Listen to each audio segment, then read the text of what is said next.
एक कहानी पढ़ देता हूँ कि एक साहूकार थे जिनके 7 बेटे और एक बेटी थी।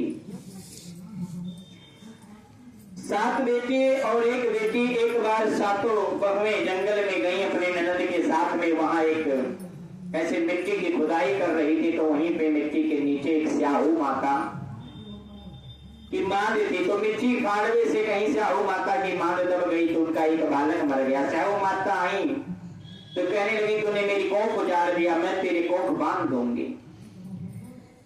ननद तो बड़ी डर गई, अपने भाभीियों से कहने लगी देखो तुमको तो बच्चा हुआ है, तुम एक काम करो तुम बंधवा लो। सारी भाभीियों ने मना कर दिया। छोटी वाली ने कहा अगर मैं नहीं बंधवाऊंगी सास लड़ेगी, थोड़ा सा उसको रहा होगा मोह ममता, तो वो किसी भी तरीके से अपना कोख बंधवा ली ननद के जगह पे। अब बहुत समय व्यतीत हो गया, सब घर पे आते हैं, उसके बालक हो 7वें दिन खत्म हो जाए, बालक हो 7वें दिन खत्म हो जाए।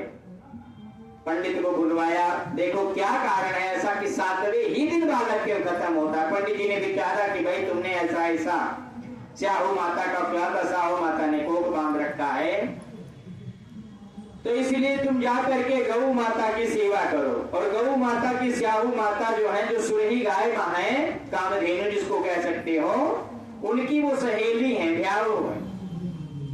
अब तो ये क्या काम करें कि प्रातः काल रात्रि में ही उठ करके जाएं, गौ माता के पास में साफ सफाई करके आ जाएं। गौ माता सोचने लगी कौन है भैया जो इतना मान सम्मान कर रहा है। एक दिन गौ माता चुपके से खड़ी होकर के देखने लगी तो देख रही हैं कि जो साहूकार है उनकी लास्ट वाली बहू आती है साफ सफाई करके। पकड़ लिया, भाई तुमने बड़ी सेवा किया, बताओ क्या चाहिए। उन्होंने कहा कि देखो आपकी जो बहन है स्याहू माता, मतलब जो आपकी सहेली, उन्होंने मेरी कोख बांध रखी है, यदि हम पे प्रसन्न हो तो हमारी कोख खुलवा दो, हमारे साथ बड़ी समस्या है। उन्होंने कहा तुम चिंता ना करो, हमारे साथ चलो। 7 समुद्र पार रहती थी, लेकर के चलने लगी। दिन रात धूप पर कितना चलेंगी पैदल, थोड़ी दूर जाती हैं, एक बहुत घनघोर बरगद का पेड़, उसके नीचे आराम करती हैं। और उसी समय आराम कर रही थी तो एक सर्प ऊपर चढ़ता है और ऊपर ही एक गरुड़ पंछी ने अंडा दे रखा था। जब देखा कि एक सर्प जा रहा है और अंडा खा लेगा तो उन्होंने सर्प को मार दिया, दफना दिया। इतने में गरुड़ पंछी आ गई और गरुड़ पंछी देखा खून पड़ा है तो वो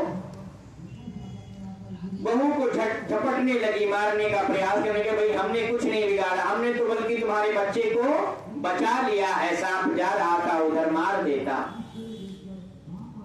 उन्होंने प्रसन्न होकर के कहा तुमने हमारे बालक की, हमारे अंडे की रक्षा किया है, बताओ क्या चाहिए। कहने लगी कि 7 समुद्र पार करवा दो, वहां स्याहू माता रहती हैं, हमारी उनकी कुटिया में छोड़ दो। गरुड़ पंचमी अथाह बल है, तुरंत पीठ पर बैठाया और क्षण भर नहीं लगा जाकर के वहां स्याहू माता के पास में छोड़ दिया। गोविंद भगवान की।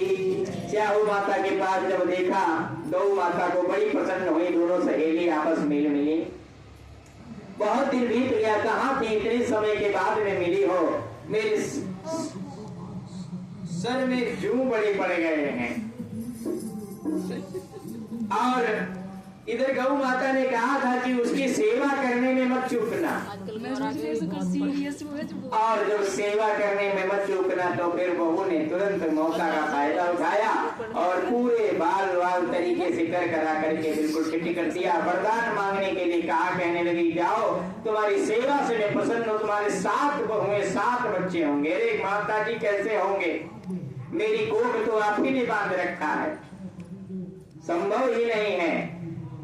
स्याहू माता सोचने लगी अब मैं अपनी बात से अगर मुकर गई तो मैं धोबन का काट बनूंगी। रे भैया बात से नहीं मुकरना। और जब देखा इस प्रकार से तो कहने लगी जाओ अब मैं जुबान से तो नहीं मुकर सकती, जो वरदान दे दिया वो दे दिया। और इस प्रकार से वरदान दे करके जब अपने घर वो आती हैं वापस, गरुड़ पंचमी के माध्यम से पुनः वापस जब आती हैं तो देखती हैं कि 7 बेटे 7 बहुएं के साथ मिल क्रीड़ा कर रहे हैं, देखकर प्रसन्न हो गई। बोलो गोविंद भगवान की। इधर पुनः जब अष्टमी आती है तो सभी भाभियां लोग सोचते हैं जल्दी जल्दी कर लो, नहीं छोटी वाली को कोई बच्चा नहीं है, संतान नहीं है, देखेंगे तो रोएंगी, अरे कैसे करें, जल्दी जल्दी कर लो। सब जल्दी जल्दी कर रही, फिर किलकारियां गूंज रही थी। उसमें में से एक बच्चा आया, देखा कि चाची के घर तो सब भरा पड़ा है भंडार, जाकर के सबको बताया कि भैया तुम ये चिंता ना करो कि यहाँ तो साथ हुए, साथ है, सारे सब आ गए, राजा भी आ गए।